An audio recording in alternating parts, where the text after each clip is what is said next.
Assalamualaikum warahmatullahi wabarakatuh. Om Swastiastu, salam sejahtera bagi kita semua, salam nama budaya. Perkenalkan, nama saya Disma Maulidia dengan NIM 21130710002 dari program studi S1 Pendidikan IPA. Pada video kali ini, saya akan membuat praktikum terkait dengan laju reaksi yang dipengaruhi oleh beberapa faktor. Adapun praktikum pertama ialah pengaruh luas permukaan bidang sentuh terhadap laju reaksi. Adapun alat dan bahan yang digunakan adalah stopwatch, air, 2 buah gelas, tablet effervescent yang berbentuk kepingan dan serbuk. Selanjutnya, ukur sebanyak 9 cm air, kemudian masukkan ke dalam masing-masing gelas. Langkah yang ketiga adalah masukkan 1 tablet effervescent berbentuk kepingan ke dalam gelas nomor 1 dan catatlah lama waktu reaksi.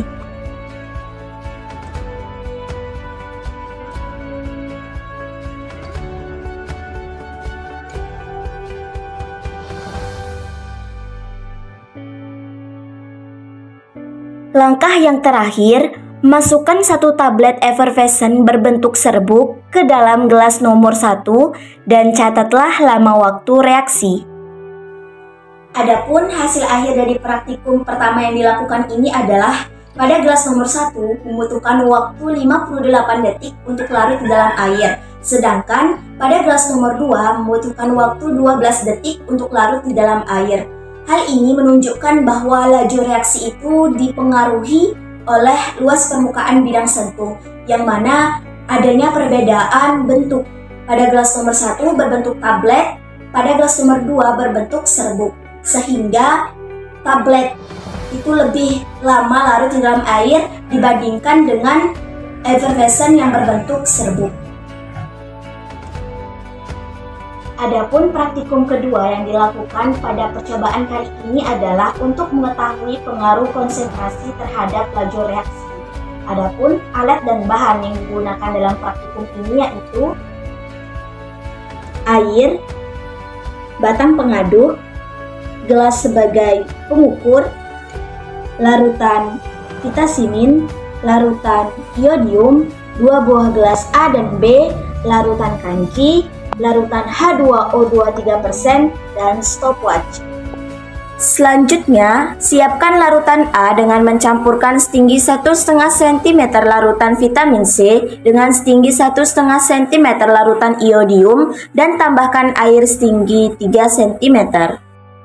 Langkah ketiga, siapkan larutan B dengan mencampurkan setinggi 1,5 cm larutan kanji dengan setinggi 1,5 cm larutan H2O2 3% dan tambahkan air setinggi 3 cm. Kemudian, tuangkanlah larutan B ke dalam larutan A dan catatlah lama waktu reaksi hingga adanya perubahan warna. Lakukanlah percobaan yang sama berdasarkan langkah kerja yang telah dilakukan dengan menggunakan setinggi 6 cm air ketika mempersiapkan larutan A dan larutan B, serta amatilah perubahan yang terjadi pada praktikum tersebut.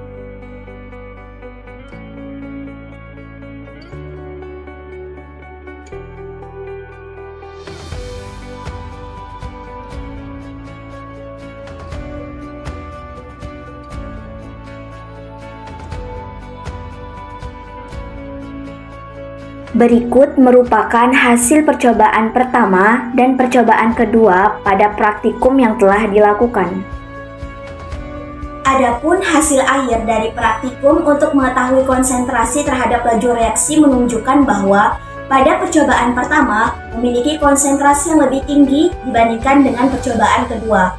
Hal ini disebabkan karena adanya perbedaan jumlah air yang diberikan pada kedua buah gelas tersebut.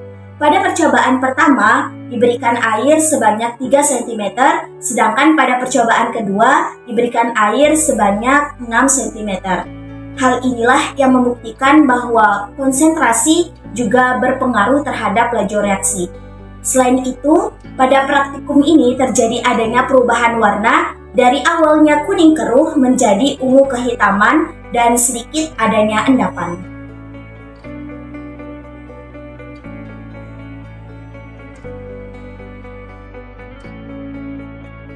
Adapun pada praktikum ketiga yang dilakukan pada percobaan ini adalah untuk mengetahui pengaruh suhu terhadap laju reaksi. Adapun alat dan bahan yang digunakan adalah stopwatch, air, batang pengaduk, larutan iodium, larutan vitamin, gelas pengukur, 2 buah gelas A dan B, larutan H2O2 3%, larutan kanji, dan baskom yang berisi es. Selanjutnya, siapkan larutan A dengan mencampurkan setinggi 1,5 cm larutan vitamin C dengan setinggi 1,5 cm larutan iodium dan tambahkan air setinggi 6 cm. Kemudian, siapkan larutan B dengan mencampurkan setinggi 1,5 cm larutan kanji dengan setinggi 1,5 cm larutan H2O2 3% dan tambahkan air setinggi 6 cm. Langkah keempat, tempatkan larutan A dan larutan B di dalam penangas es. Setelah didinginkan, tuangkan larutan B ke dalam larutan A dan catatlah lama waktu reaksi hingga terjadi adanya perubahan warna. Langkah yang terakhir adalah lakukan percobaan yang sama berdasarkan langkah kerja yang telah dilakukan dengan mengganti suhu menjadi suhu ruang dan catatlah lama waktu reaksi hingga terjadi adanya perubahan warna.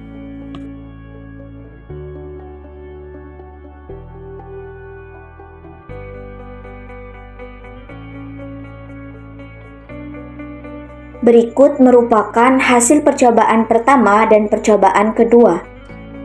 Adapun hasil akhir dari praktikum untuk menguji pengaruh suhu terhadap laju reaksi menunjukkan bahwa pada percobaan pertama yang diletakkan di penangas es membutuhkan waktu sekitar 19 menit untuk bereaksi dan larut dalam air. Sedangkan pada percobaan kedua yang diletakkan pada suhu ruang membutuhkan waktu sekitar 13 menit untuk larut dalam air. Hal inilah yang membuktikan bahwa suhu juga berpengaruh terhadap laju reaksi. Karena semakin besar suhu, maka semakin besar pula laju reaksinya dan produk yang dihasilkan pun akan semakin besar. Selain itu, naiknya suhu pada partikel-partikel juga mempengaruhi terhadap laju reaksi, sehingga terjadinya tumbukan efektif yang semakin banyak dan terjadinya perubahan. Adapun perubahan yang terjadi adalah perubahan warna dari putih menjadi ungu kehitaman dan sedikit adanya endapan. Akan tetapi, pada percobaan kedua terlihat lebih pekat dibandingkan dengan percobaan pertama. Demikianlah praktikum yang dilakukan untuk mengetahui faktor-faktor yang mempengaruhi dari laju reaksi. Semoga bermanfaat. Wassalamualaikum warahmatullahi wabarakatuh.